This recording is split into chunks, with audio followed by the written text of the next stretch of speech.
All right. Happy Sabbath, brothers and sisters. Happy Sabbath. My name is Brother Patrick. I will be your teacher for today. Reading for me today is Brother Red.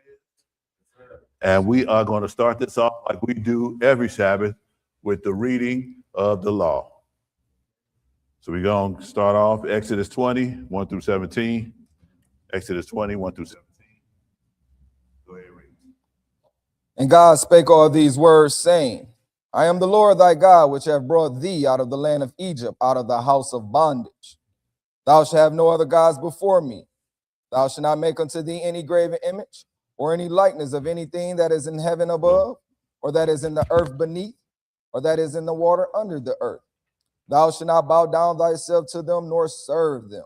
For I, the Lord thy God, am a jealous God, visiting iniquity of the fathers upon the children unto the third and fourth generation of them that hate me, and show mercy unto thousands of them that love me and keep my commandments. Thou shalt not take the name of the Lord thy God in vain, for the Lord will not hold him guiltless that taketh his name in vain. Remember the Sabbath day to keep it holy. 6 days shalt thou labor and do all thy work. But the 7th day is the Sabbath of the Lord thy God. In it thou shalt not do any work, thou, nor thy son, nor thy daughter, thy manservant, nor thy maidservant, nor thy cattle, nor thy stranger that is within thy gates. For in 6 days the Lord made heaven and earth, the sea, and all that in them is, and rested the 7th day. Wherefore the Lord blessed the Sabbath day and hallowed it. Honor thy father and thy mother, that thy days may be long upon the land which the Lord thy God giveth thee. Thou shalt not kill, thou shalt not commit adultery, thou shalt not steal, thou shalt not bear false witness against thy neighbor, thou shalt not covet thy neighbor's house, thou shalt not covet thy neighbor's wife, nor his manservant, nor his maidservant, nor his ox, nor his ass, or anything that is thy neighbor's. Yes, sir. Yes, sir. Let's go over to Ecclesiastes 12. We're going to read 13 and 14. Let us hear the conclusion of the whole matter. Fear God and keep his commandments. Yes, sir. For this is the whole duty of man. Mm-hmm. For God shall bring every work into judgment with every secret thing, whether it be good or whether it be evil. Yes, sir. Finally, let's go over to Revelation 22, and we are going to read 14 and 15. Revelation 22, 14 and 15. Go ahead. Blessed are they that do his commandments, Yes. that they may have right to the tree of life, and may enter in through the gates into the city. For without are dogs and sorcerers, and whoremongers, and murderers, and idolaters, and whosoever loveth and maketh the lie. Yes, sir. Yes, sir. That was the commandments.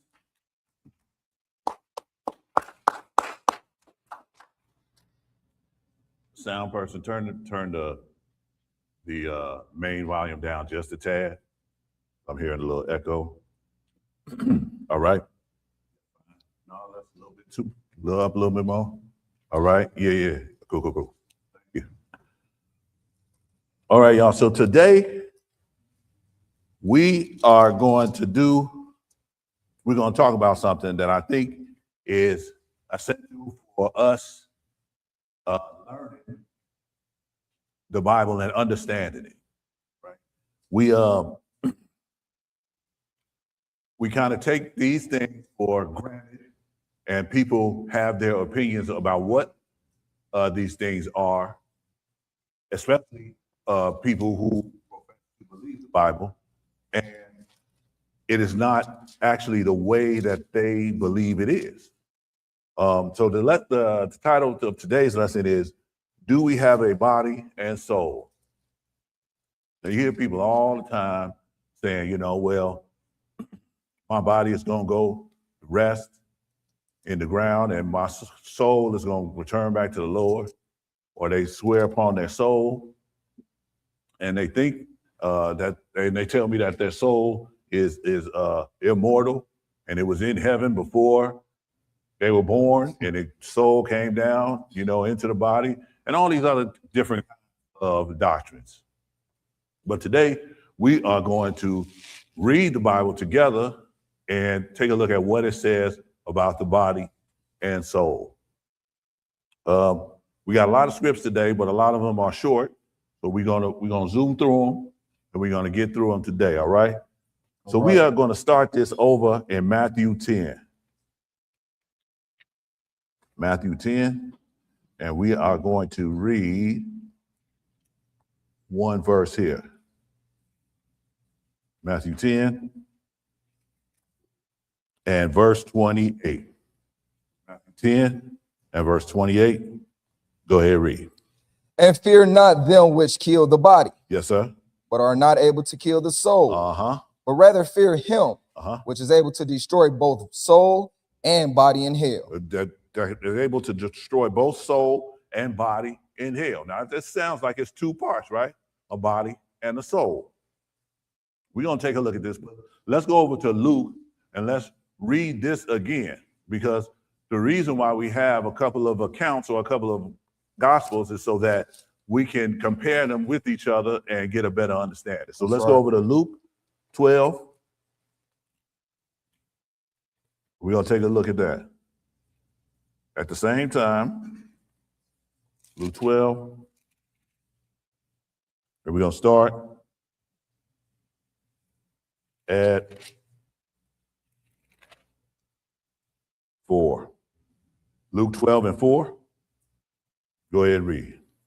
And I say unto you, my friends, be not afraid of them that kill the body, and after that have no more that they can do. Now we see it differs a little from what we just read in Matthew, right? It says, be not afraid that can kill the body, and after that can do no more. All right. But in Matthew, it said, and after that, kill the soul, right? That's right.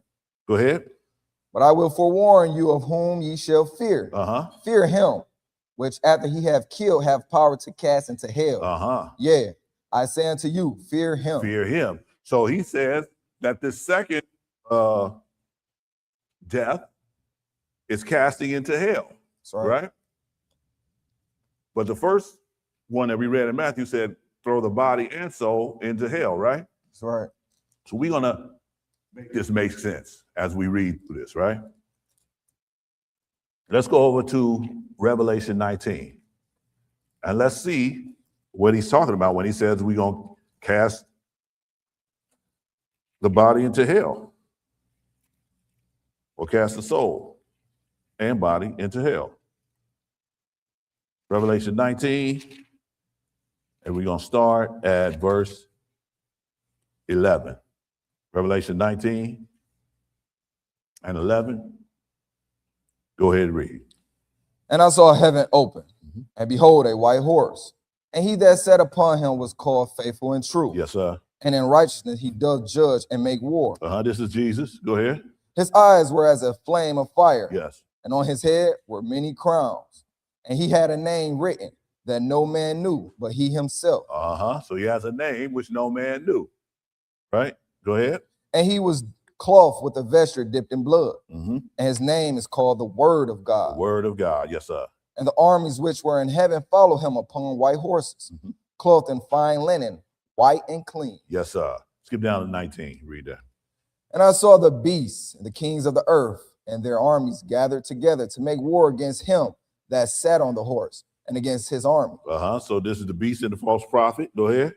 And the beast was taken, and with the false prophet that wrought miracles before him, with which he deceived them that had received the mark of the beast. Yes, sir.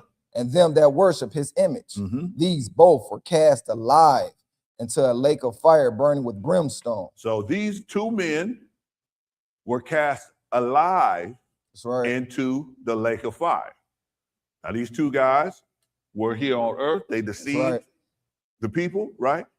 And the Lord took them and cast them alive into the lake of fire. Go ahead, finish read that. And the remnant were slain with the sword of him that sat upon the horse, which sword proceed out of his mouth. Yes, sir. And all the fowls were filled with their flesh. So these guys were two human guys, right? And they were cast alive into the lake of fire. Now, it doesn't say that he took their soul out of them and cast it into a lake of fire, right? He said they were cast alive. They were cast alive into the lake of fire. So he threw them, body and all, into this lake of fire.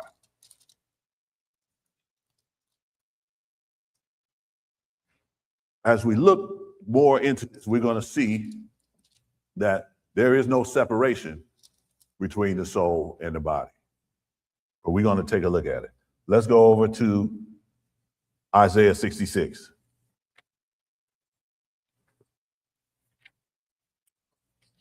Now he cast these two guys alive into the lake of fire, burning with brimstone. Isaiah 66, and we are going to start at verse 22. Isaiah 66 and 22. Go ahead, read that. For as the new heavens and the new earth, Uh-huh. which I will make, shall remain before me, saith the Lord, Yes, sir. so shall your seed and your name remain. And it shall come to pass that from one new moon to another, Uh-huh. and from one Sabbath to another, Uh-huh. shall all flesh come to worship before me, saith the Lord. So this is during the Lord's millennium reign, That's right. when Jesus is here on this earth, right? Right. And he said from one new moon to another, from one Sabbath to another. So we still going to be keeping the Sabbath That's right. and keeping the feast when the Lord returns. Yes. Just like we doing now, or just like we supposed to be doing now, because there's a lot of people who say all this stuff is done away with. But they're going to come up and worship before him in Jerusalem, right? Go ahead. And they shall go forth and look upon the carcasses of the men that have transgressed against me. So the carcass is a body, right? That's right. He's talking about those two guys that we just read about in Revelation, that he threw alive into the lake of fire, right? He said, from when we come up to worship him, we're going to be able to look at these guys burning, right? Look at their carcasses. Go ahead. For their worms shall not die, Uh-huh. neither shall their fire be quenched. Yes, sir. And they shall be an abhorring unto all flesh. Into all flesh. So these guys are going to have a body. And they were cast alive into this lake of fire. Right? It doesn't say that it cast the soul and it took the body and buried the body or anything. No, sir. It cast it all in there, right? That's right. And we're going to be able to come up and see it. If we're lucky enough to be in the kingdom, right, through his millennium reign, we're going to come up and we're going to be able to see them burning there in the fire. So as we start looking at this and reading these things, the whole body and soul thing is starting not to make sense, but we're going to make sense of it, right? Go ahead over to Mark chapter 9.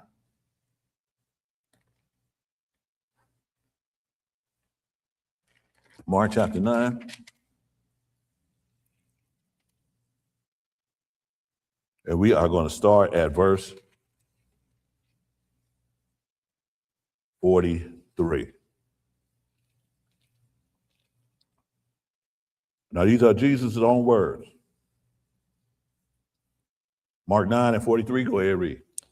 And if thy hand offend thee, cut it off. Cut it off. It is better for thee to enter into life maimed than having two hands to go into hell, into the fire that never shall be quenched. So it's better to cut off your hand if it offends, right, and go into the kingdom without a hand than to go into the lake of fire with both your hands, right?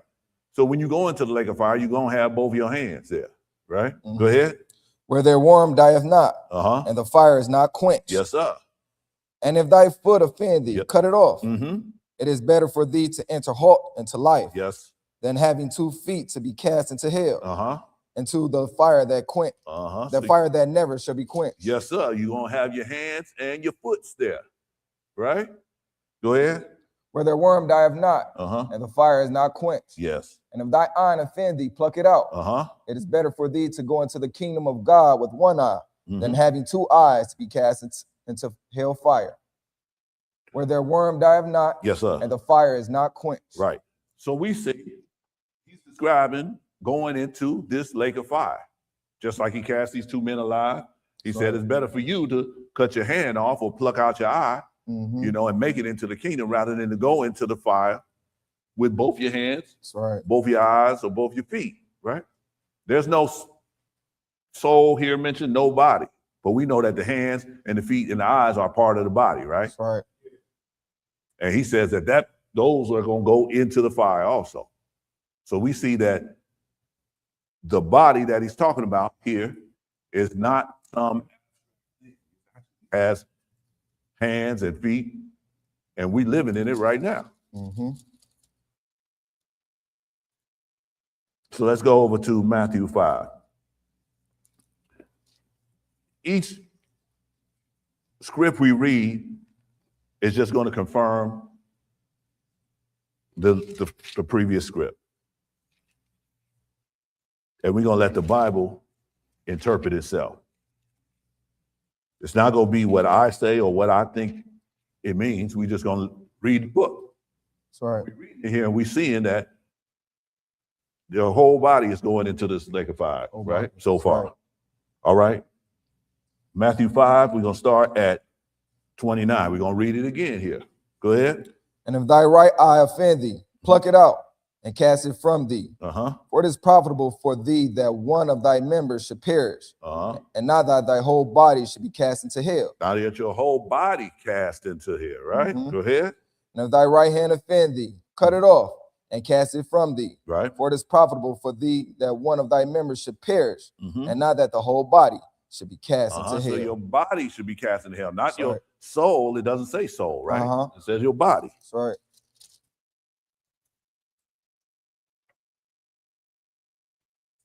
So let's go over to 1 Thessalonians 5.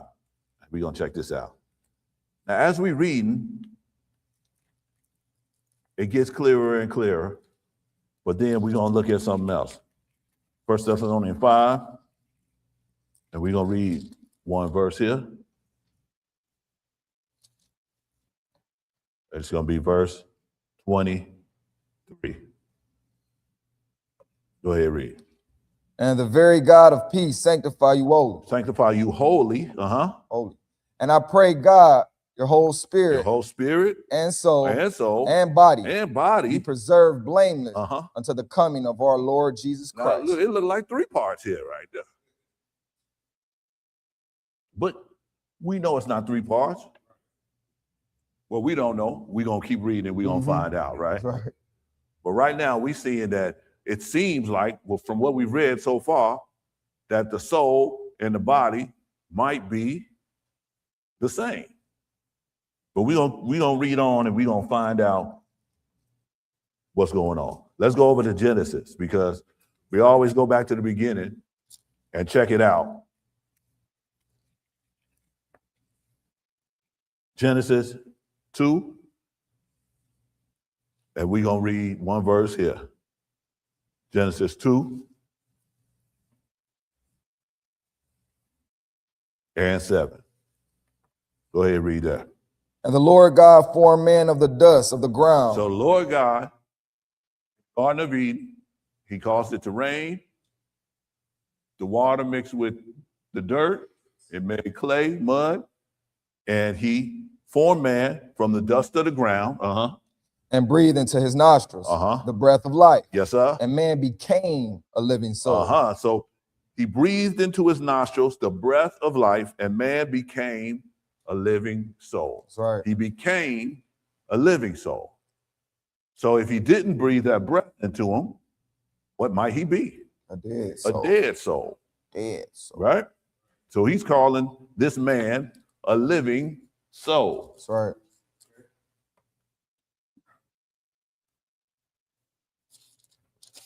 So the body that he formed and the breath of life equals a living soul. Right? Go ahead. Let's go over to 1 Kings. The reason why it seems like I'm going through these pretty quickly, but that's because we got a lot of them to get to today. But as we read them, though, it's going to become clearer and clearer and clearer. 1 Kings 17, and we are going to start at 17. 1 Kings 17 and 17. Go ahead and read that. And it came to pass after these things that the son of the woman, the mistress of the house, fell sick, and his sickness was so sore that there was no breath left in him. There was no breath left in him. And she said unto Elijah, What have I to do with thee, O thou man of God? Uh-huh. Art thou come unto me to call my sin to remembrance and to slay my son? And to slay my son. Now he said that there was no breath left in him. That's right. Right? We just read that God breathed into his nostrils, the man's nostrils, the breath of life, and man became a living soul. That's right. So this guy, the breath left him, he's a dead soul. Mm-hmm. Right? But the breath left him. Go ahead. And he said unto her, give me thy son. And he took out of her bosom and carried him up into a loft, where he abode and laid him upon his own bed. Yes, sir. And he cried unto the Lord and said, O Lord my God, hast thou also brought evil upon the widow with whom I sojourn by slaying her son? Yes, sir. And he stretched himself upon the child 3 times and cried unto the Lord and said, O Lord my God, I pray thee, yes, let this child's soul come into him again. Let this child's soul come into him again. Go ahead. And the Lord heard the voice of Elijah. Uh-huh. And the soul of the child came into him again. Uh-huh. And he revived. And he revived. Now his soul came into him again, right? That's right. But just a couple verses back, we read that his breath had left him. Mm-hmm. Right? So this breath is part of the soul. That's right. Right? At least when it gets with the body, it becomes part of the soul. But he said his soul came again to him, right? Mm-hmm. And that seems kind of confusing. But we're going to keep reading and see what's going on. Now we're going to switch gears here a little bit, and we're going to look at this supposed soul that came back to him, right? That we know it's just breath, because just 2 seconds before that, we read that it was a breath that left him. And so that was the breath that came back. But we're going to take a look at it. Let's go over to Luke 8. Luke 8, and we're going to start at 52.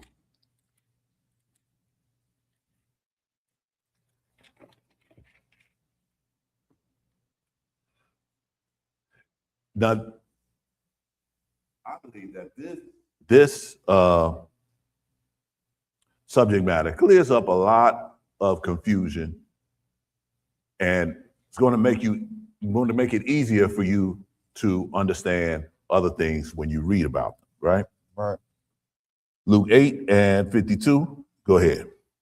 And all wept Yes, and sir. bewailed her. But he said, weep not. Mhm. She is not dead, but sleeping. So Jesus said, weep not, because she's not dead, she's sleeping. Go ahead. And they laughed him to scorn, knowing that she was dead. And he put them all out, Yes. and took her by the hand and called, saying, Maid, arise. Yes, sir. And her spirit came again, and she arose straightway. And he commanded to give her meat. So something was gone from her, right? And then her spirit came again, right? That's right. But over in Kings, we read her soul came again, right? And then right before that, we read that the breath was the thing that left out of him. So I don't know, from so far, I'm thinking that maybe that this is the breath, but they're just calling it different things. They're calling it soul, they calling it spirit. But we went back to the beginning and we read that it was the breath that he put in the nostrils. That's right. So her spirit came again, right? Let's go over to Ecclesiastes 8. We're going to read one verse over here. Ecclesiastes 8.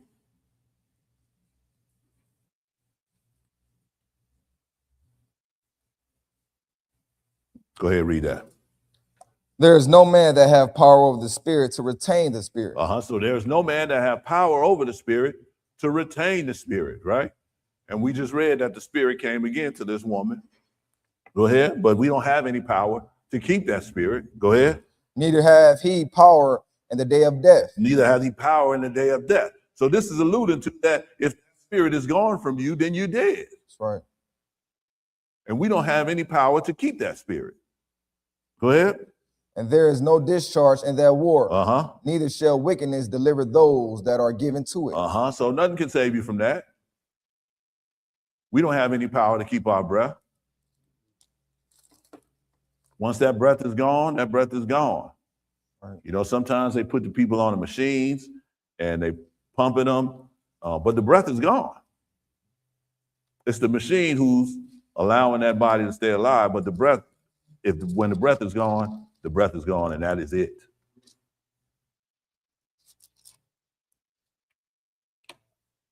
But he calls it the spirit. No one can retain the spirit or has the power to retain the spirit. Let's go over to Revelation 11.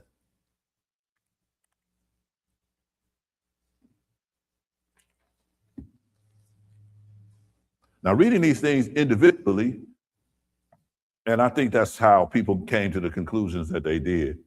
They didn't come and they didn't put these things together like this, you know, because you got to put it all together in order to get an understanding of it. Revelation 11, and we're going to start at 3. Now, this is during the time of tribulation. Go ahead. And I will give power unto my 2 witnesses, and they shall prophesy 1,260 days, cloth and sackcloth. And they will prophesy 1,260 days. That is 3.5 years. That is how long the tribulation is going to be. Just to give you something, learning on your way to learning something, right? Tribulation is 3.5 years.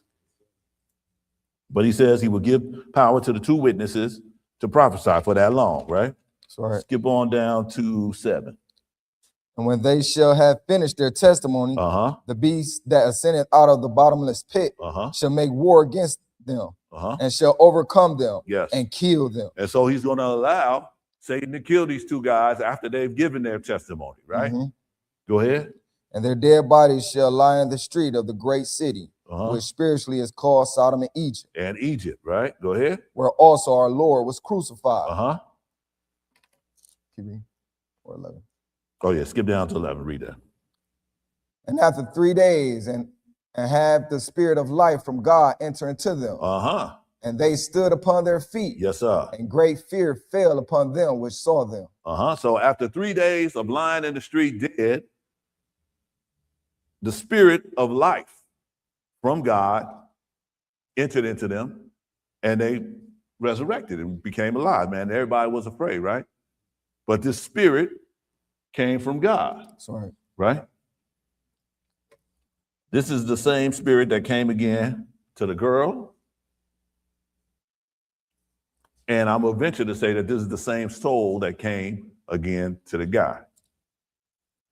Well, let's go over to Job. Let's read a little something here.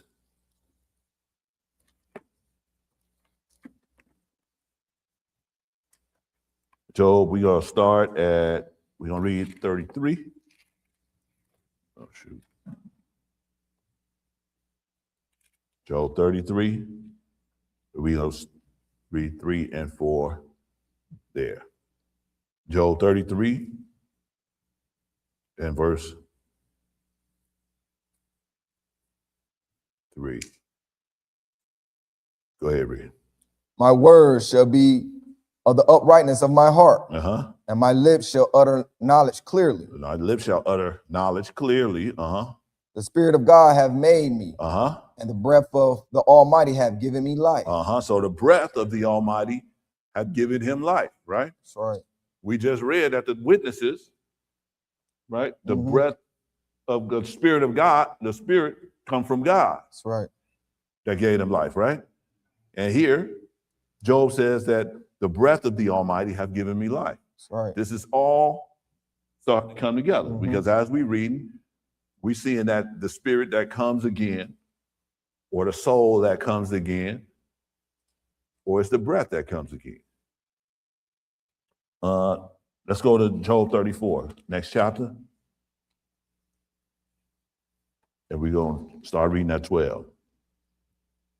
Job 34 and 12, go ahead.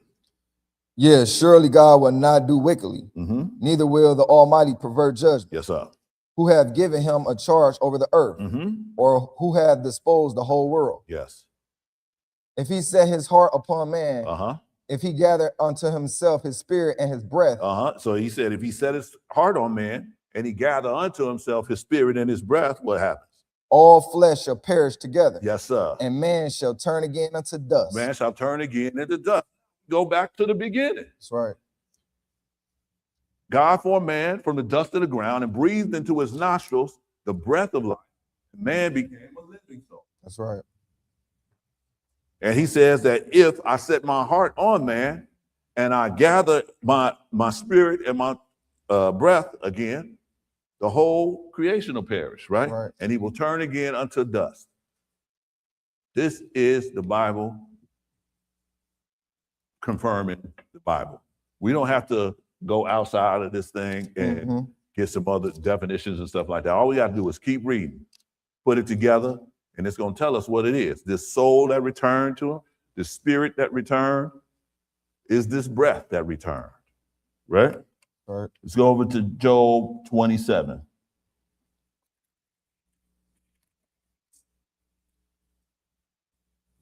And start at verse 1.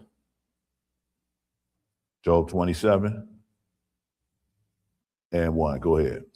Moreover, Job continued his parable Yes, and sir. said, as God liveth, who have taken away my judgment, and the Almighty, who have vexed my soul. Now, he said, the Almighty who have vexed his soul. He's not talking about something in him. That's right. He's talking about his actual soul. Because he had all of these different ailments that Satan had put on him. God told Satan, though, that he couldn't kill him, but he made him sick. He blistered up his body. He did all kinds of things to his soul and vexed his soul. Go ahead. And the while my breath is in me, and the Spirit of God is in my nostrils. What is in your nostrils? The Spirit of God. The Spirit of God. This is the breath that he breathed into man's nostrils. That's right. This is the Spirit. This is the Spirit that returns to the Lord when you die. This is the Spirit that if he gathers from you, you return to the dust. That's right. So we see that this thing that God gave us is the breath. Sometimes it's called spirit. Right. When it combines with this dust, it becomes part of the soul. Right? And this is all right here in the book. Now, I'm not going to say there's no reason why we should know this, because we have to have somebody guide us through this thing. You know, I had to have somebody guide me through this thing in order to see it, you know. But it's all right here. Let's go over to Genesis chapter 6.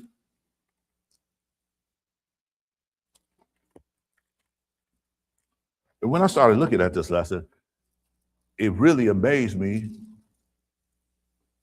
how much is written about it. And it's here and there and here and there. And when you start to look at it, there's so much. Genesis 6, and we're going to read 5, and then we're going to skip. Go ahead, read. And God saw that the wickedness of man was great in the earth, and that every imagination of the thoughts of his heart was only evil continually. Was only evil continually.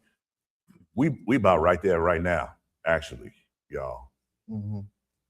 Don't think that the Lord's judgment is way off, you know, and that you got times, you know, to mess around and stuff like that before you get yourself ready.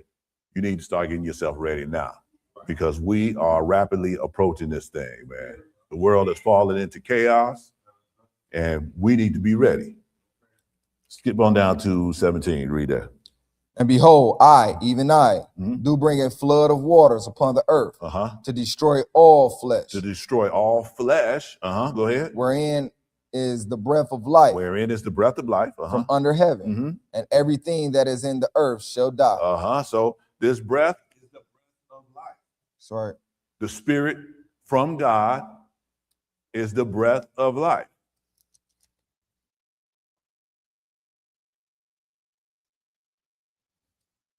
All flesh. Now we have fish here that were on the earth at that time. Well, they weren't on the earth, but they were in the water. But they don't breathe the breath of life, right? Go over to 7, Genesis 7. We're going to start at 17. We're going to read a little more about the flood. Genesis 7 and 17. Go ahead, read that. And the flood was 40 days upon the earth, Uh-huh. and the waters increased, Yes, sir. and bare up the ark, Uh-huh. and it was lifted up above the earth. It was lifted up above the earth. Uh-huh. Go skip on down to 20. Read that. 15 cubits upward did the water prevail, Uh-huh. and the mountains were covered, Yes, sir. And what happened? and all flesh died that Yes. moved upon the earth, Uh-huh. both of fowl and of cattle Uh-huh. and of beasts and of every creeping thing that creepeth upon the earth. Uh-huh. So everything that creepeth upon the earth perished. That's right. Go ahead. And every man, Mhm. all in whose nostrils was the breath of life. All in whose nostrils was the breath of life. Go ahead. Of all that was in the dry land, Uh-huh. died. And all that was in the dry land died. That's right. We see that in our nostrils right now, besides boogers, we got the breath of life. Right? We got the breath of life. And it's some kind called the Spirit of God. Uh-huh. We've seen the book refer to it as the soul. Right? We know it's a part of the soul. Let's go over to Isaiah 2.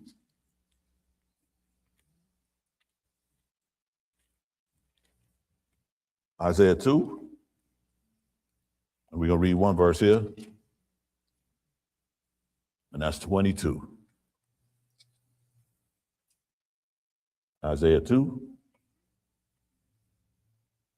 and 22. Go ahead, read that. Cast ye per man, Cease ye. cease ye per man, Uh-huh. excuse me, whose breath is in his nostrils. Whose what is in his nostrils? Breath. His breath is in his nostrils. Uh-huh. For wherein he is to be accounted for. Uh-huh. I know we beating this horse to death, but that's how we retain stuff. We keep repeating it. And I want to show you that it says this all over the Bible, right? Whose breath is in his nostrils. Let's go over to Psalm 104. I just had to make this quick pit stop here to talk about this spirit in our nostrils. 104, and we are going to start at 23, and then we're going to skip on down. Psalm 104 and 23. Go ahead, read. Man goeth forth unto his work and to his labor until the evening. Yes, sir. Skip on down to 28. That thou givest them they gather. Uh-huh. Thou openest thy hand, they are filled with good. Uh-huh. So man goes forth to his work and his labor. Whatever you give him, that's what he gathers, right? Go ahead. They hidest thy face, Uh-huh. they are troubled. Mm-hmm. Thou takest away their breath, Uh-huh. they die Uh-huh. and return to their And dust. return to the dust. That's right. You take away their breath, they die, and they return to the dust, right? That's right. This is so simple. And when you show people this stuff, they're going to deny it at first. Because I know there's people who still, preachers too, heads of church, that's still talking about your soul returning to God. That is some little being in you or some little part in you that stays alive forever and goes back to God, right? But we have not read that once. And we've read like 15 scriptures already, Yep. right? We haven't read that once. Let's go over to Ecclesiastes 12 and put a pin in this thing. Ecclesiastes 12. We're going to read one verse there. Ecclesiastes 12 and verse 7. Ecclesiastes 12 and 7. Go ahead, read that. Then shall the dust return to the earth as it was, Uh-huh. and the spirit shall return unto God who gave it. And God who gave it. That's right. Right? So we go to the dirt because we already read in the beginning that he formed us from the dust of the ground and breathed into our nostrils the breath of life, right? That's right. But then we return to that dust when the spirit shall return unto God, and that's the breath, right? And we can prove that. Bowie always says something that I thought it was so funny. He was like, we can prove that. You know, go over to somebody, put a pillow over their face. Right? Take the pillow off, they're not breathing, right? That guy. All right, so let's put a pin in this thing, right? The spirit that is in our nostrils or that gives us life is this breath that God gave us. It's not no living being that was in heaven that, you know, he distributes out. He has a whole bunch of souls up in heaven that he's distributing out to bodies, right? It's none of that. We haven't read any of that as we went through this thing, right? Ooh. The spirit that returns to God is simply the breath that he blew into our nostrils that gave us life. And when our time here is over, he's going to take that breath back that he gave us, right? Simple as that. Now, let's get back to this body thing. Let's go over to Ezekiel 18.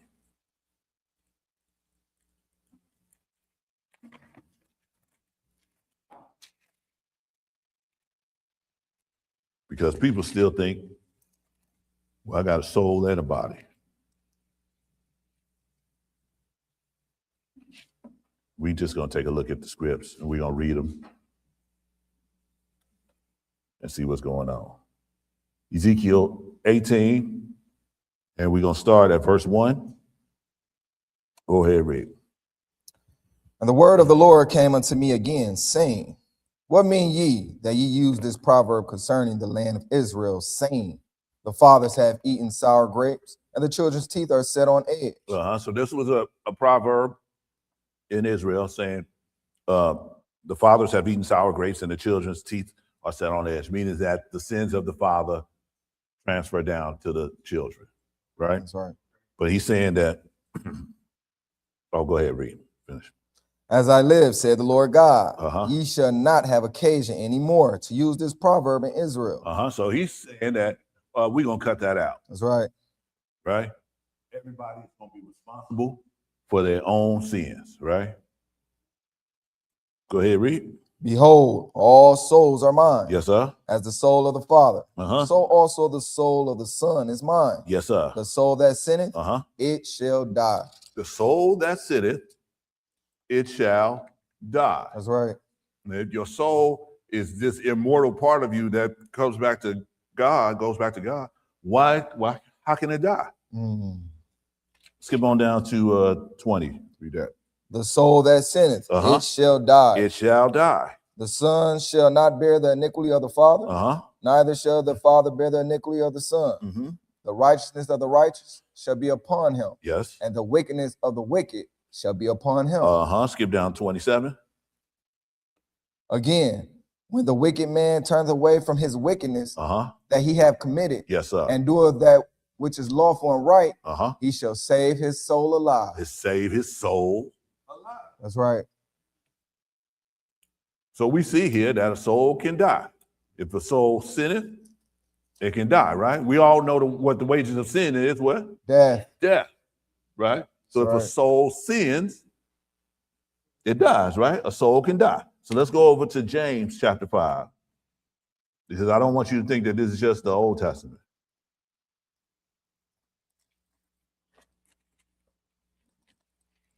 James 5. We're going to read last two verses in there, 19 and 20. James 5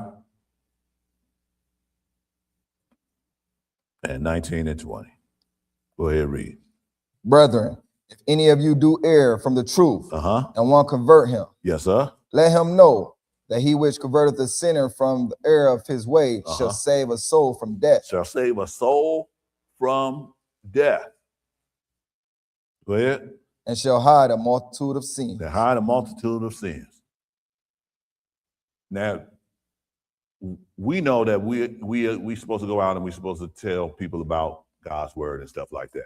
That's right. You know, but also doing that, we can hide a multitude of sins.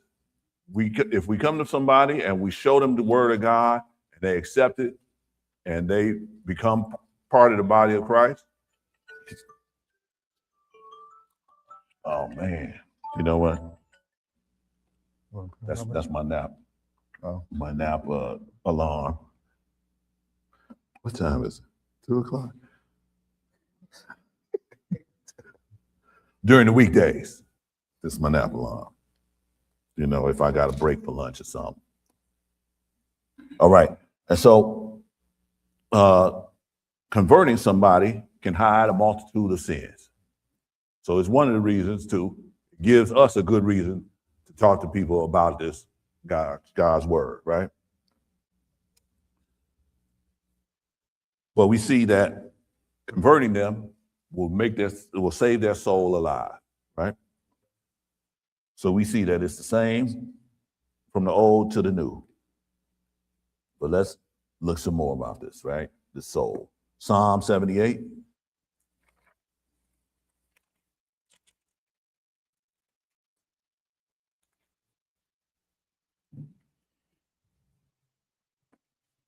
We're going to start at verse 43. Psalm 78 and 43.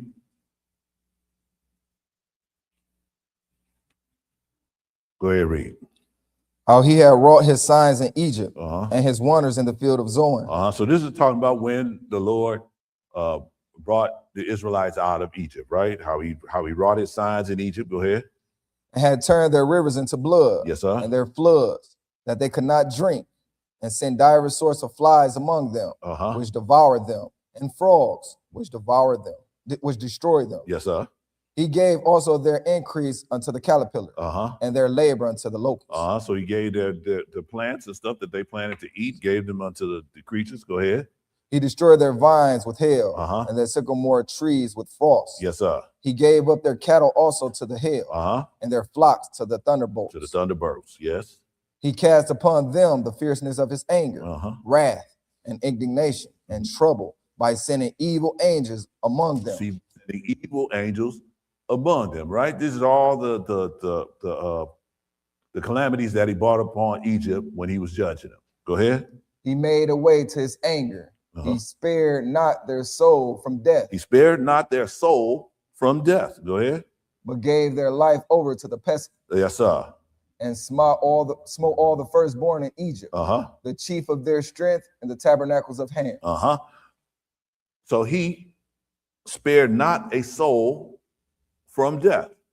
He was killing people. And we know when we read the accounts of how many people died, and then at the end, he took the firstborn from all of Egypt, right? Firstborn of man and cattle. Sorry. But he spared not a soul from death.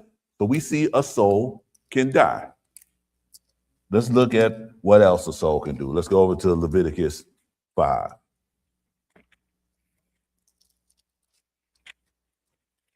So we see a soul can die. Leviticus 5, and we're going to start at verse 1. Go ahead, read. And if a soul sin and hear the voice of swearing, and as a witness, whether he have seen or known of it, if he do not utter it, then he shall bear his iniquity. So a soul can talk, can utter, swear. Go ahead.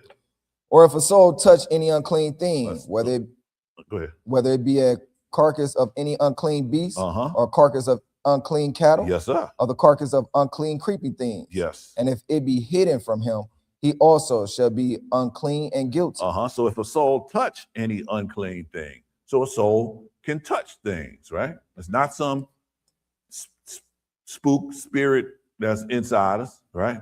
A soul can touch. That's right. And it says a carcass, that's the body, right? Of an unclean thing, it's going to be unclean, right? Go ahead. Or if he touch the uncleanness of a man, whatsoever uncleanness it be, that a man shall be defiled withal. Yes, sir. And it be hid from him. When he knoweth of it, then he shall be guilty. So a soul can touch another person, a man. Go ahead. Or if a soul swear, pronouncing with his lips to do evil. So a soul can swear. A soul has lips. That's right. Go ahead. Or to do good, whatsoever it be that a man shall pronounce with an oath. Yes, sir. And it be hid from him. When he knoweth of it, then he shall be guilty in one of these. Yes, sir. And it shall be, when he shall be guilty in one of these things, that he shall confess that he have sinned in that thing. In that thing, yeah. So we see here that a soul can swear, a soul has lips, a soul can touch, right? That's right. This is looking more like a body than some type of thing that's inside of us, right? That's right. Let's look at what else a soul can do. Isaiah 29.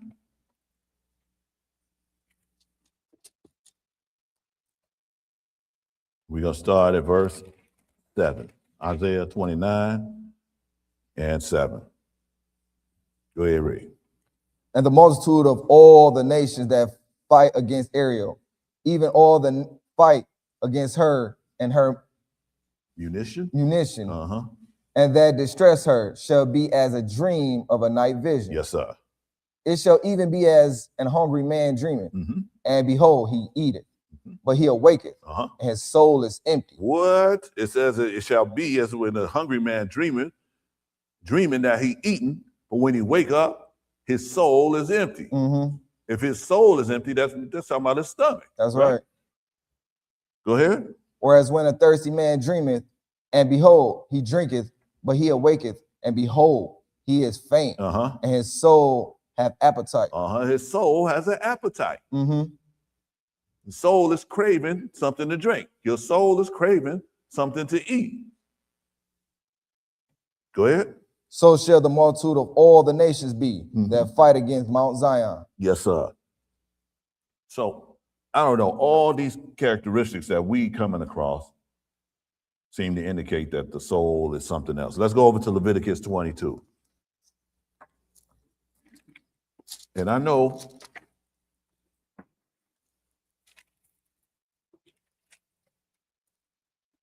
that we've already made our point, but we're going to keep on going with this thing. Leviticus 22, and we're going to start at verse 1. Leviticus 22 and 1. Go ahead. And the Lord spake unto Moses, saying, Speak unto Aaron and to his sons, that they separate themselves from the holy things of the children of Israel. Yes, sir. And that they profane not my holy name in those things which they hallow unto me. I am the Lord. Say unto them, whosoever he be of all your seed among your generation, yes, sir, that goeth into the holy things, which the children of Israel hallow unto the Lord, having his uncleanness upon him, yes, sir, that soul shall be cut off from my presence.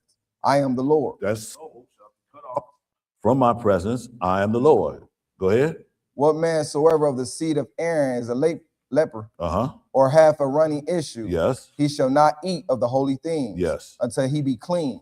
And whoso toucheth anything that is unclean by the dead, or a man whose seed goeth from him, yes, or whosoever toucheth any creeping thing, whereby he may be made unclean, yes, sir, or a man of whom he may take uncleanness, yes, whatsoever uncleanness he hath, yes, sir, the soul which have touched any such shall be unclean until even, and shall not eat of the holy things, unless he wash his flesh with water. So we see that a soul, if a soul touch any unclean thing, he has to wash his flesh. So a soul has a flesh. Soul has lips. Soul has an appetite. Right? Go ahead. Finish it up. Yeah, that was 6. You want me to keep reading? Oh, we finish it? That was 6. Okay, finish up 6.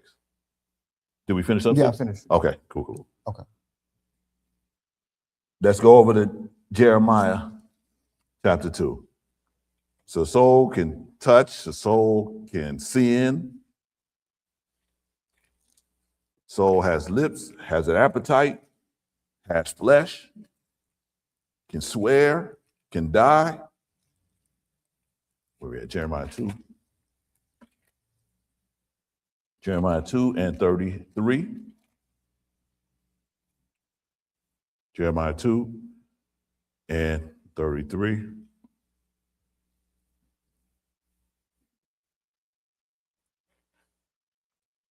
Go ahead, read.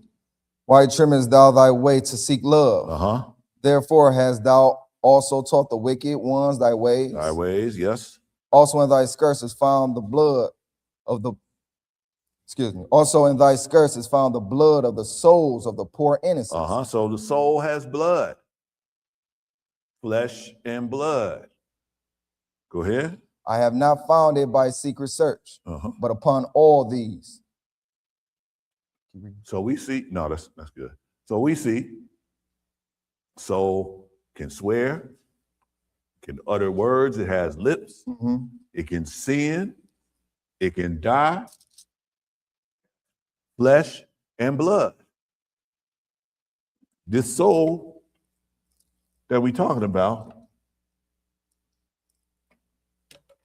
seems more like the sum total of me than any spookery or any spirit that I have in me that is immortal.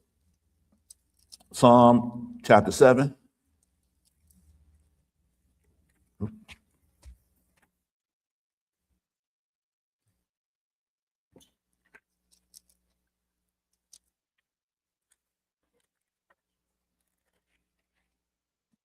Now, this may seem elementary, but to my surprise, there's a lot of people who don't know this.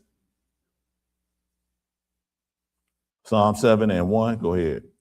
O Lord my God, in thee do I put my trust. Save me from all them that persecute me. Yes, sir. And deliver me. Lest he tear my soul like a lion. Yes. Rending it in pieces, while there is none to deliver. A soul can be torn into pieces. That's right. Let's just cap it all off. Let's go over to Isaiah 51.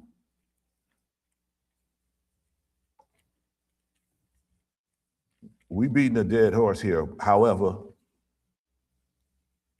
we're going to make sure that no one can come to you with this nonsense. And when someone comes to you with this nonsense, you have these scripts here.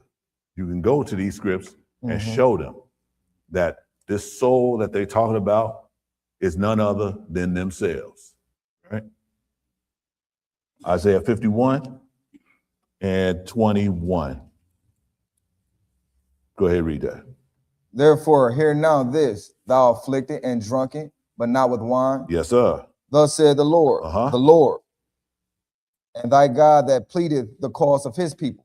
Behold, I have taken out of thy hand the cup of trembling, yes, even the dregs of the cup of my fury. Thou shalt no more drink it again, but I will put it to the hand of them that afflict thee, yes, which have said to thy soul, bow down, that we may go over. And thou hast laid thy body at the ground and as the street to them that went over. This soul is your body. Simply, right? He says, I will put the cup of trembling into them that afflict you, right? And which have said to thy soul, bow down so that I can walk on you. You can walk on the soul. Soul can die, has lips, it can swear, it has an appetite, it can be hungry, it has flesh and blood. You are a soul. That's right. When you take the breath away, you are a dead soul. It's all that simple. But we're going to run it down. We got a few more to go, and we're just going to run it down. And we're going to keep hammering this thing so that no one is going to be able to escape. Let's go over to Psalm 44.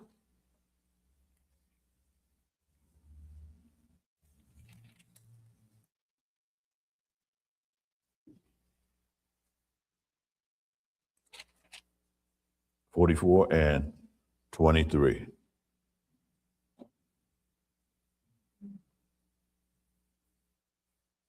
Go ahead, read that. Awake, why sleepest thou, Lord? Arise, cast us not off forever. Yes, sir. Wherefore hidest thou thy face, and forgettest our affliction and our oppression? Yes. For our soul is bowed down to the dust. Our soul is bowed down to the dust. Our belly cleaveth unto the earth. Our belly cleaveth to the earth, right? So your soul has a belly. That's right. Go ahead. Arise for our help Uh-huh. and redeem us for thy And mercy's redeem sake. us for thy mercies, man. Look, we just keep reading this, and it just gets worse and worse for these people who's talking about there's a soul inside me that goes back to God, right? Isaiah 53.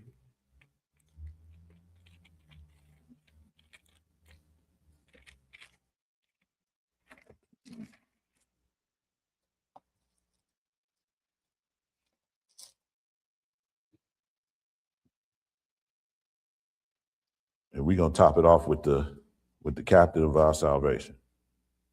Isaiah 53 and 1. Go ahead, read. Who have believed our report, Uh-huh. and to whom is the arm of the Lord revealed? Yes. For he shall grow up before him as a tender A plant, tender plant. and as a root out of a dry ground. Mm-hmm. He have no form nor comeliness. And when we shall see him, there is no beauty that we should desire him. He is despised and rejected of men, Mm-hmm. a man of sorrows and acquainted with grief. And we hid as it were our faces from him. Yes, sir. He was despised, and we esteemed him not. And we esteemed him not. This is Jesus that he's talking about here. That's Go ahead. right.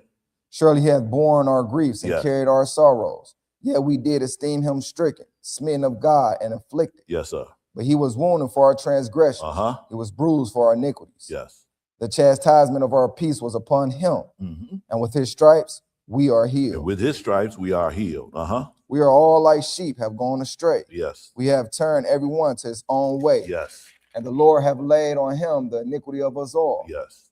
He was oppressed, and he was afflicted. Uh-huh. Yet he opened not his mouth. Yes. He is brought as a lamb to the slaughter, and as a sheep before the shears is dumb. Yes. So he opened not his mouth. He opened not his mouth. Go ahead. He was taken from prison and from judgment.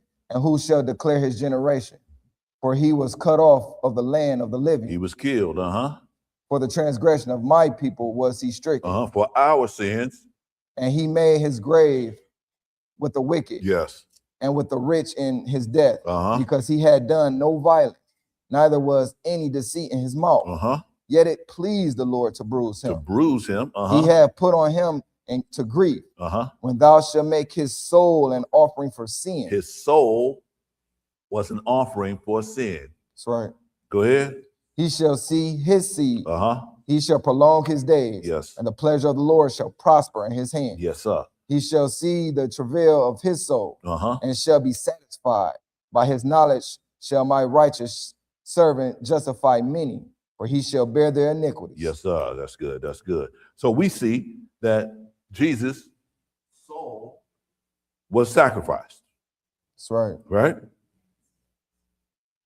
It wasn't something in him that was bruised and that was tortured and that was given stripes, right? It was him. Because his soul has flesh and blood just like our soul does, right? Let's go over to Hebrews chapter 10.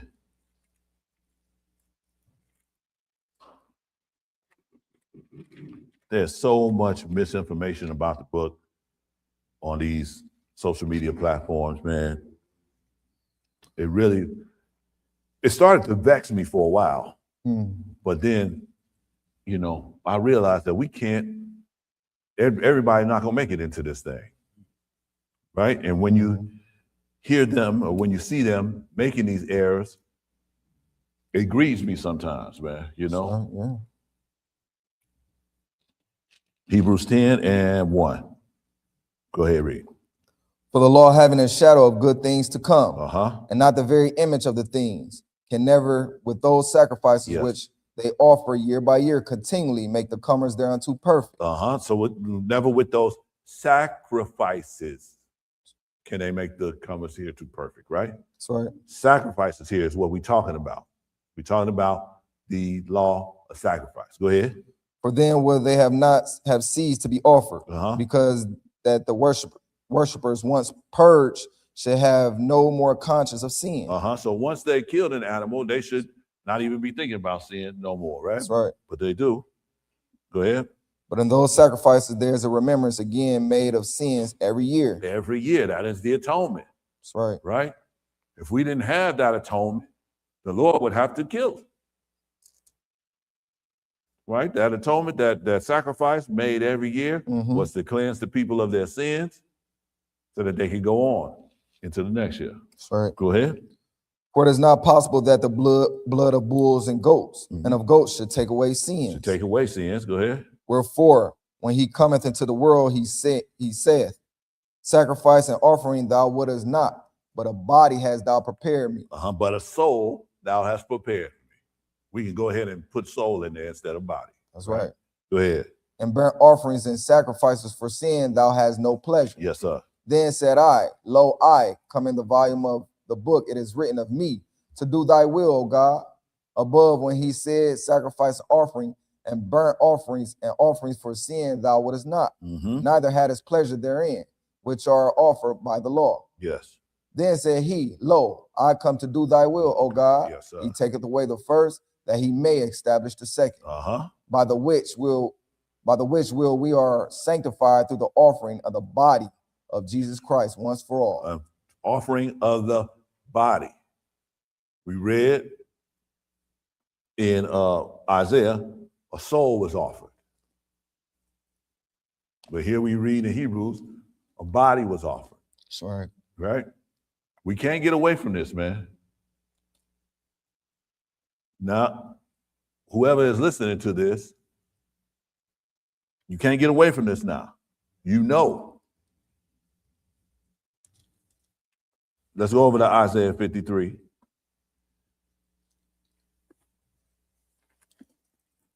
This is so defining that there's no wiggle room.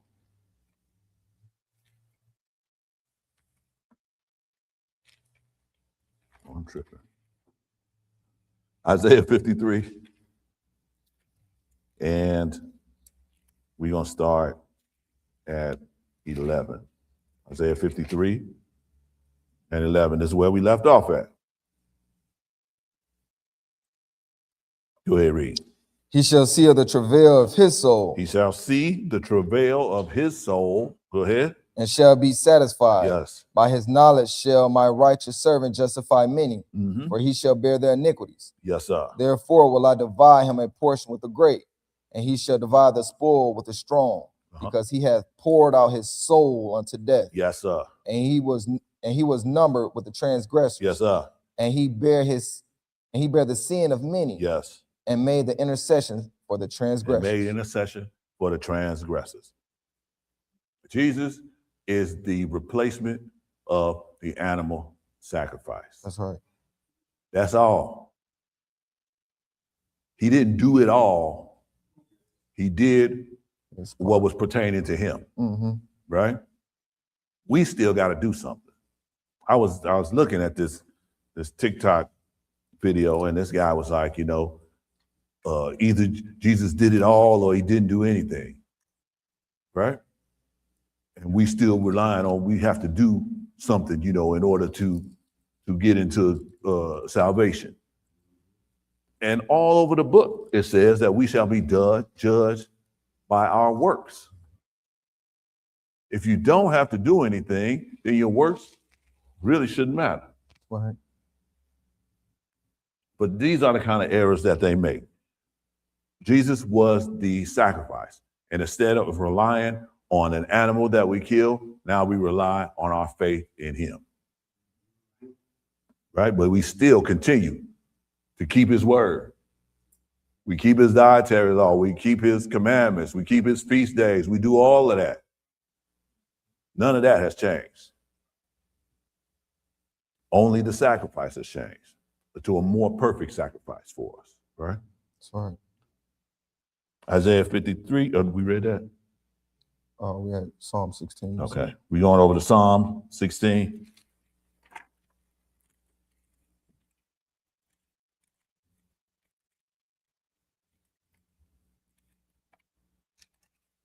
Psalm 16.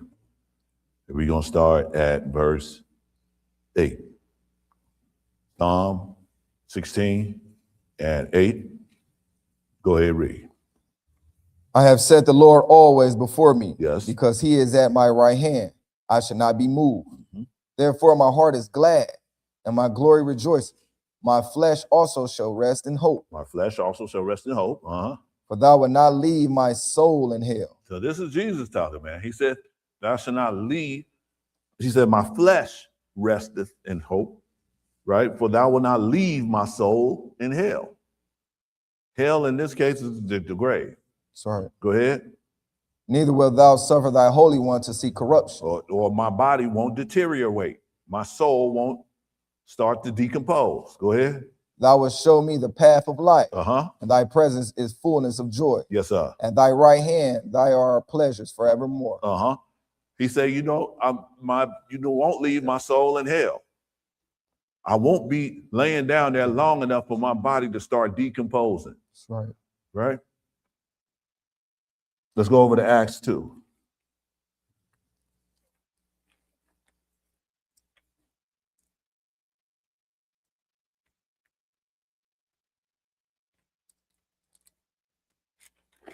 Acts 2, and we are going to start at 22. Acts 2 and 22.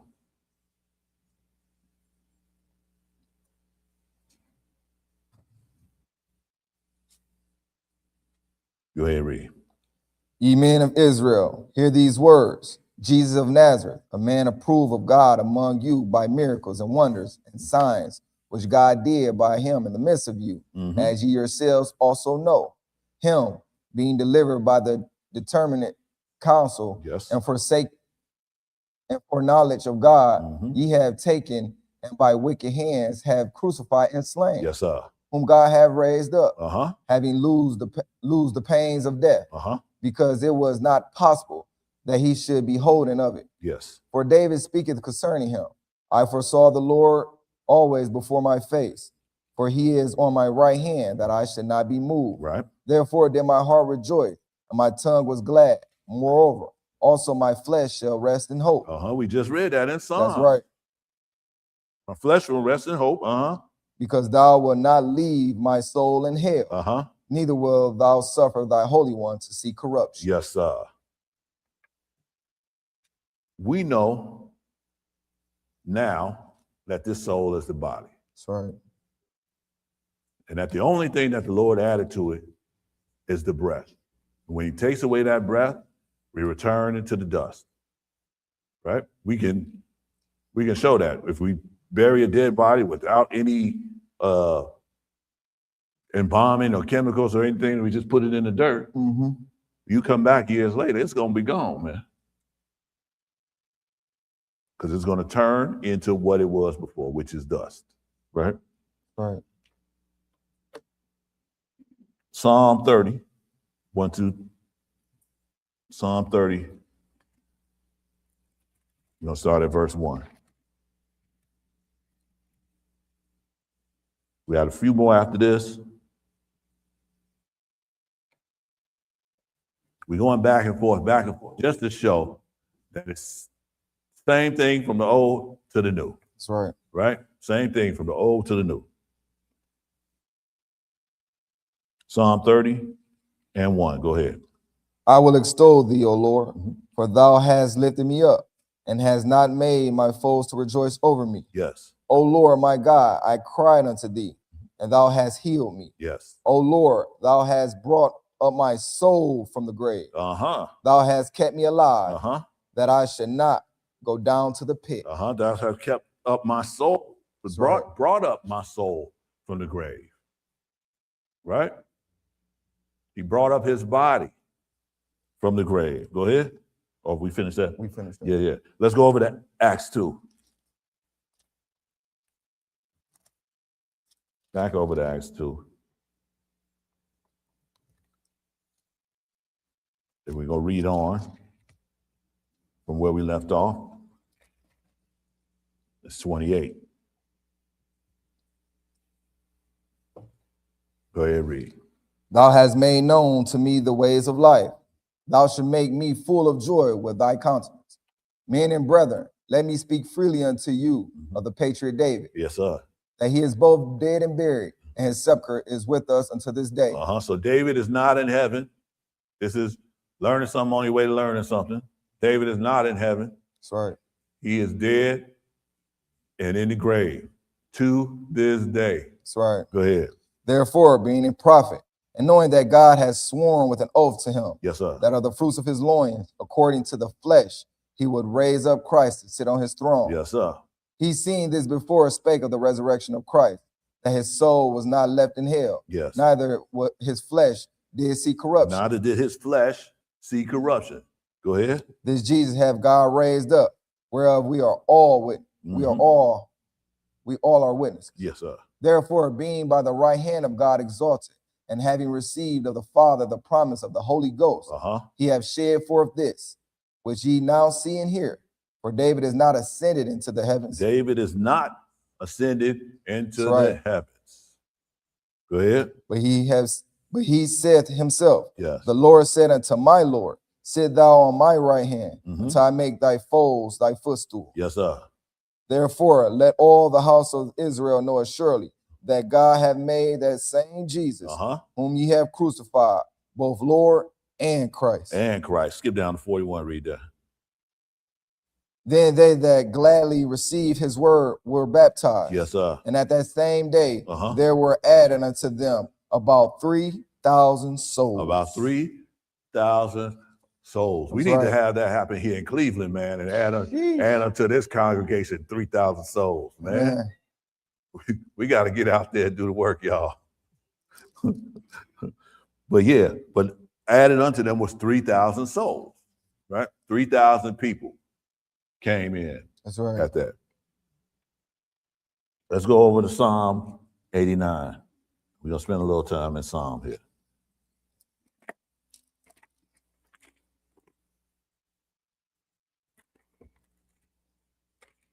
Psalm 89.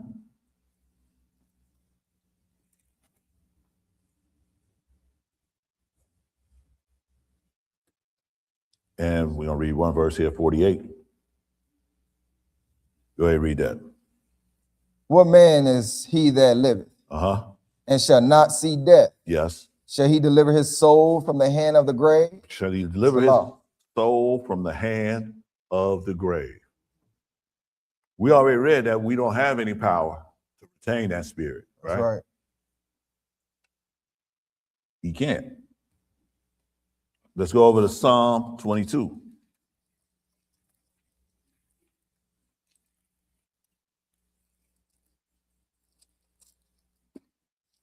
We're going to start at 28.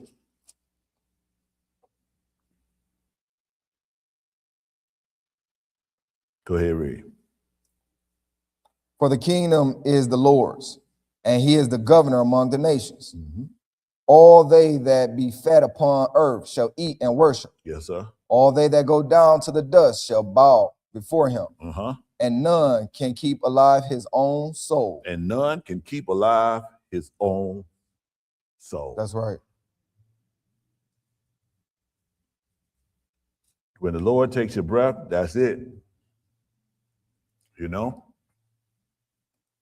We never know when that time is coming.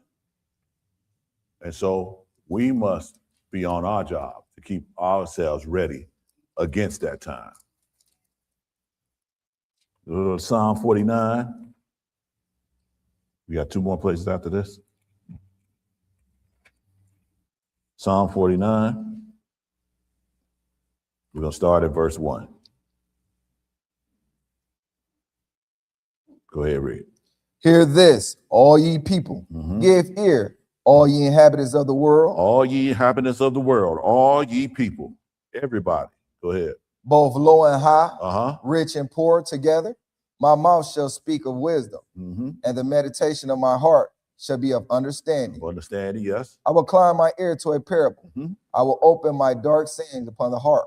Wherefore shall I fear in the days of evil? Yes. When the iniquity of my heels shall compass me about. Shall compass me about, They that trust in their wealth and boast themselves in the multitude of their riches, none of them can be of any means redeem his brother, nor give to God a ransom for him.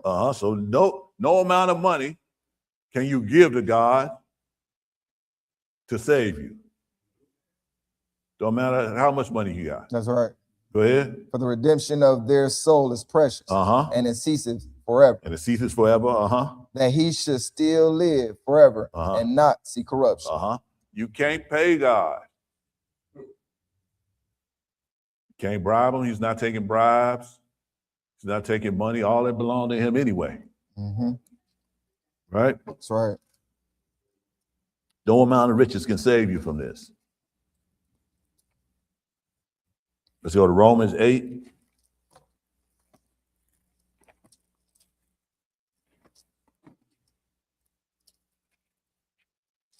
We're going to start at 18. Romans 8 and 18. Go ahead, read.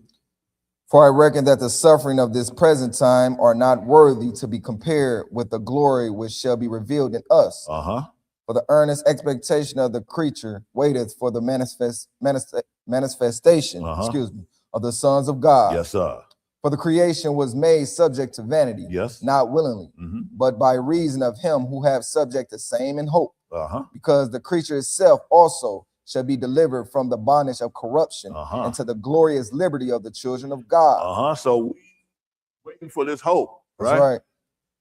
That this body that can be deteriorate and can die and stuff like that, we are waiting for it to be changed into something else, right? Go ahead.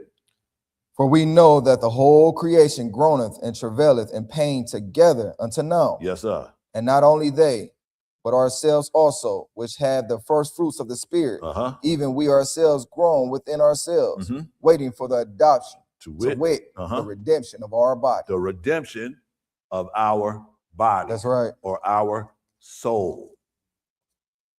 It's what we're waiting on. This body is getting old.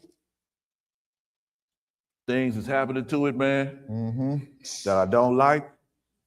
And so I'm hoping we can get there with them. Let's go over to the last place, and that's 1 Corinthians 15.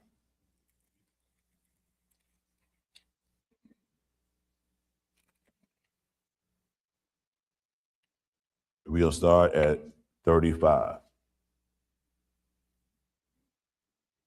We are waiting for the redemption of our bodies from this corruptible body into an incorruptible body. A corruptible soul, a soul that can die, into a soul that is immortal. That's right. 1 Corinthians 15 and 35, go ahead, read. But some man will say, how are the dead raised up? And with what body do they come? Now that is a valid question, right? Some people don't even think, some people think we're going to fly off to heaven or something like that. Yes. Well, Paul is saying, you know, when we raised up, what body we going to have, right? Go ahead. Thou fool, that which thou sowest is not quickening except it die. And that which thou sowest not the body that shall be, but bear grain. It may change of wheat or of some other grain.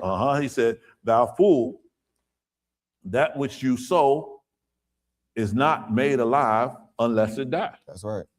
Right? And then when it goes into the ground, when it come back up, it's not going to be what it was when it went into the ground. Go ahead. But God giveth it as a body as it hath pleased him. Yes, sir. And to every seed his own body. And to every seed his own body. All flesh is not the same flesh. All flesh is not the same flesh. Go ahead. But there is one kind of flesh of men. Another flesh of beasts. Of beasts. Another of fishes. Another of fishes. And another of birds. And another of birds. That's why we never gonna have a tiger shark. That's right. Right? Or a lion eagle. Because it's two different fleshes, you know? Go ahead. There are also celestial bodies and bodies terrestrial. Yes, sir. But the glory of the celestial is one. And the glory of the terrestrial is another. So there's also a celestial body or a heavenly body or a body terrestrial, of earthly, right? That's right. There's an earthly body and there's a heavenly body, right? Go ahead. There is one glory of the sun and another glory of the moon and another glory of the stars. Yes, sir. For one star different from another star in glory. So also is the resurrection of the dead. So also is the resurrection of the dead. Go That's ahead. right. It is sown in corruption. Uh-huh. It is raised in It incorruption. is sown in corruption, goes into the ground in incorruption, and is raised in incorruption, right? Go ahead. It is sown in dishonor. Uh-huh. It is raised in glory. Raised in glory. It is sown in weakness. Weakness. It is raised in power. Raised in power. Go ahead. It is sown a natural body. Uh-huh. It is raised the spiritual body. This is our natural body That's right. that we have right now here. When we are raised, we're going to be raised a spiritual body, Yes. right? But that spiritual body is going to have hands, it's going to have feet, it's going to have eyes. Mm-hmm. We're not going to raise and become any ghosts. We're not Casper around here. Go ahead. There's a natural body Mm-hmm. and there's a spiritual body. There is. Go ahead. And so it is written, the first man, Adam, was made a living soul. Uh-huh. The last Adam was made a quickening spirit. So the first Adam was made a living soul. We read that, right? That's right. We breathed, God breathed into his nostrils the breath of life, and he became a living soul. The last Adam became a quickening spirit, was made a quickening spirit, right? We read Jesus died and was in the grave, right? And he was raised up, right? Into his celestial body. That's right. Go ahead. Howbeit that was not first which is spiritual, Uh-huh. but that which is natural. Uh-huh. And afterward, that which is spiritual. Yes, sir. So this comes first. Uh-huh. We come first. I don't know if we the chicken or the egg, but we come first, and then we are raised in the spiritual body. Jesus became a man, a physical human being. He was not God at that time. He believed on the Father unto death, was buried, and then he was given his spiritual body, or raised That's right.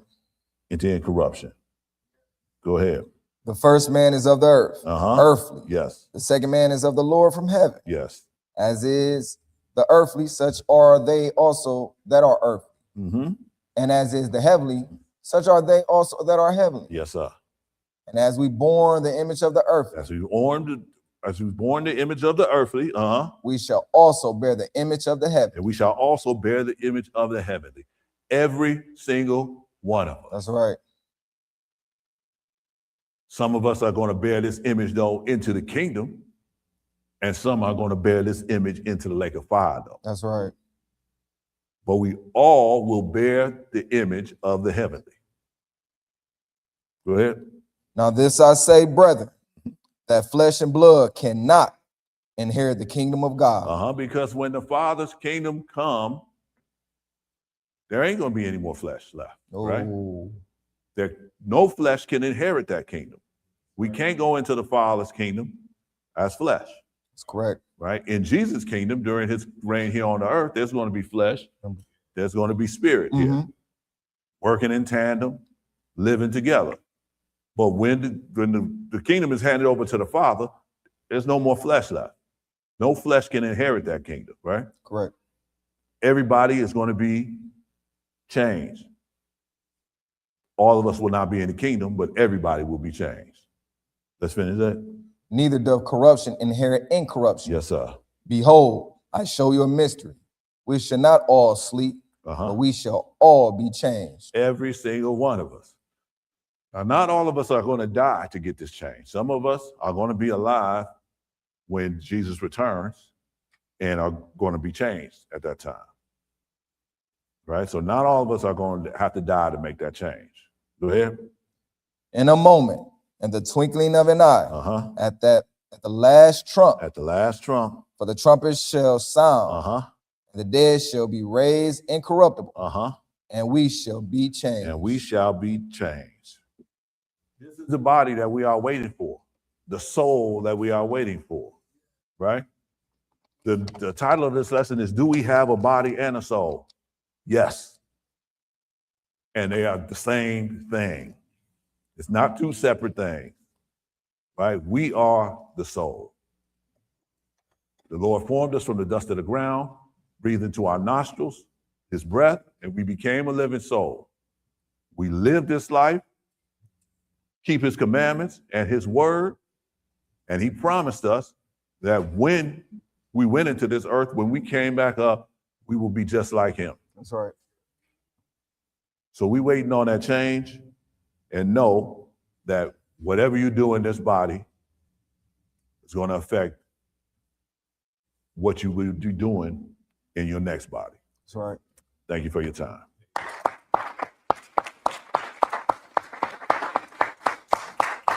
And now we are going to have